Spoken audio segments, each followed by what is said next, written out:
I reviewed the Creative Sound Blaster GC7 at the beginning of 2024, and overall I had a lot of positive things to say about it. It's the kitchen sink of features, and it packs a punch in the power department. It's pretty big though, and I wasn't a huge fan of the design. Apparently, Creative heard my feedback, and as a direct result, have created the Sound Blaster G8. Jokes aside, this thing addresses my main concerns with the GC7 while remaining functionally very similar. Obviously, from an aesthetic standpoint, it's a completely different beast. It's also made a couple of important improvements over the GC7, especially if you're on console and/or plan on using it with more than one device. So while the Sound Blaster G8 might look like a simple device, there's actually a lot more to it. On the surface, the G8 is compact, with a minimal design that only has a handful of controls. The volume and chat mix dials are easy to differentiate due to their size, and they have a satisfying resistance to them. Below that, you have 3 buttons for toggling between sound modes and output. On the front, you have a 3.5mm output for headphones and a microphone mini jack. The headphone input can also take a mic input for dual cable setups, which is super handy. When you turn it around, this reveals a bunch of inputs, outputs, and switches, and this is what gives away the amount of functionality baked into it. You get 2 USB-C inputs, one for audio and power, and a separate one for chat. There's an optical in and an out that lets you pass the signal to something else. There's a 3.5mm line out for passing the signal to something like a pair of speakers, and a 3.5mm line in for connecting another source such as a phone.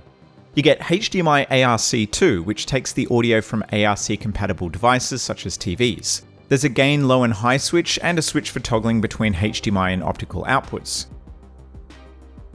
It's a heavy little beast too, weighing in at 265 grams, and in my testing this has meant that it stays fixed in place. I have it perched at the edge of my entertainment unit with a long lead pulling on it, and it has never budged. The shell is made out of plastic, although it definitely comes across as a premium and serious piece of equipment. The small footprint also makes it well suited to workstations or smaller setups. Setting it up on a PC or a Mac couldn't be more straightforward. Simply plug in a single USB cable and you're good to go. If you want to split the game and chat audio, just connect a USB cable to the second USB port. On PlayStation and the Switch, it's a bit more complicated.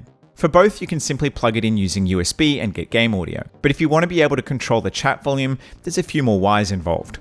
For PS5, you'll need to use HDMI for the game audio and then connect USB port 2 to the console for the chat audio. You could also use an optical cable for the game audio, so long as you have something that splits the audio from HDMI. The G8 needs power too, so you'll need to connect USB port 1 to a power source. If that's the PS5, you're either going to need some USB-C to USB-A converters, which it doesn't come with, or some USB-C to USB-A cables, which again it doesn't come with. You can use the front or the rear ports, but for the sake of cable clutter and keeping your front ports available, the rear makes the most sense. On the Switch, the setup is pretty similar, except that if you want chat, you'll need to connect a phone and use something like Discord because the Switch won't output chat audio via USB. For Xbox, you'll need to use HDMI or optical for the game audio because it won't get any audio from the Xbox directly using USB. This also means that, like the Switch, chat audio is not supported at all through the console. To be clear, the complexity with getting chat audio from consoles is not Creative's fault. It's simply due to companies like Sony, Nintendo, and Microsoft not fully supporting third-party devices, or in the case of Microsoft, requiring a license fee to allow it. On a more positive note, the number of ways that you can feed audio into the G8 provides a lot of setup flexibility, and I love being able to connect it to 2 devices at the same time. It allows you to do some cool stuff like feeding in an additional audio source so that you can listen to your favorite metal while mining in Minecraft. The G8, along with the G6, offers the highest quality audio output of Creative's lineup, providing a 32-bit 384 kHz output at 130 decibels.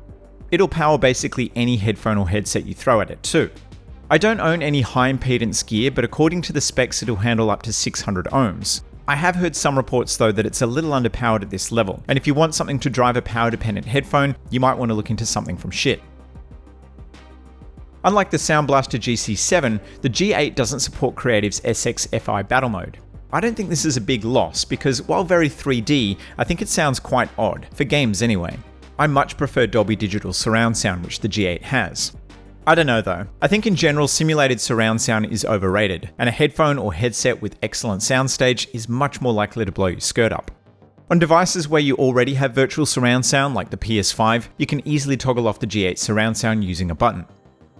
You still get Scout Mode, which is Creative's competitive tuning that lets you hear other players more easily.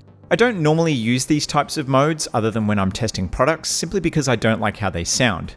Scout Mode isn't super powerful on the G8, but it doesn't sound like complete arse either.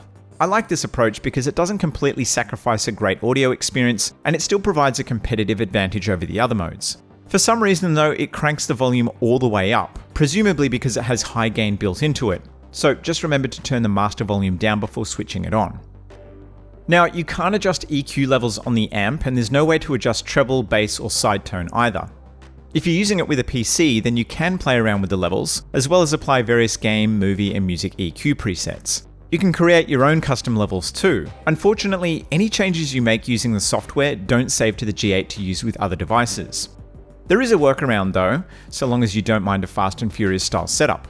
If you connect the amp to a PC using USB 1 and then use one of the other inputs to feed the game audio into the G8, you can then EQ the game audio. Otherwise, on devices such as consoles, you have the choice of the default mode, which is the flat EQ, SPX, which is the surround sound, or Scout mode. It also has something called direct mode. This has no processing whatsoever, delivering an uncolored signal directly to your headphones or speakers. Unfortunately, this only seems to work with audio that comes through USB 1 when connected to a PC or a Mac. So while it's a great sounding plug-and-play amp, if you want to access everything it can do, you'll need to have it connected to a PC or a Mac later in 2025. I've recorded this section using the mic on the EPOS H6 Pro. This is how it sounds in the default EQ setup, which is what you'll get on console. I haven't added any post-processing or noise cancellation or anything like that. On PC, you get a bunch of different mic options, including noise cancelling and EQ presets via the software.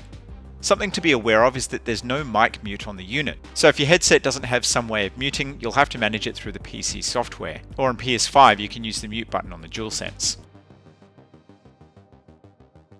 The software is available for both PC and Mac, although currently the G8 isn't supported on Mac. This is apparently coming in early 2025, so it may already be available by the time you're watching this. As I mentioned earlier, you can adjust the EQ levels and mic settings, but this is just really the tip of the iceberg in terms of what you can do with it. It's not the most intuitive interface, simply because there are so many different audio options, but if you really want to spend the time to dial in the perfect setup, it does provide lots of switches and sliders to play with. Put simply, the Sound Blaster G8 has become my new go-to DAC amp. It offers a ton of setup freedom, and it can be as simple or as complex as you want it to be.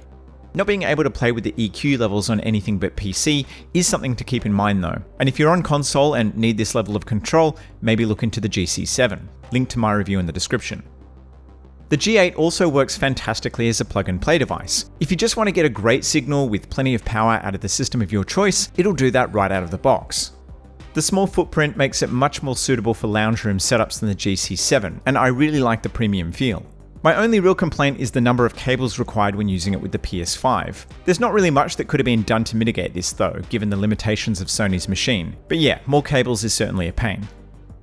When you compare it to similar devices, it outdoes most when it comes to features and inputs, and Creative has done a great job at getting it to work with most systems.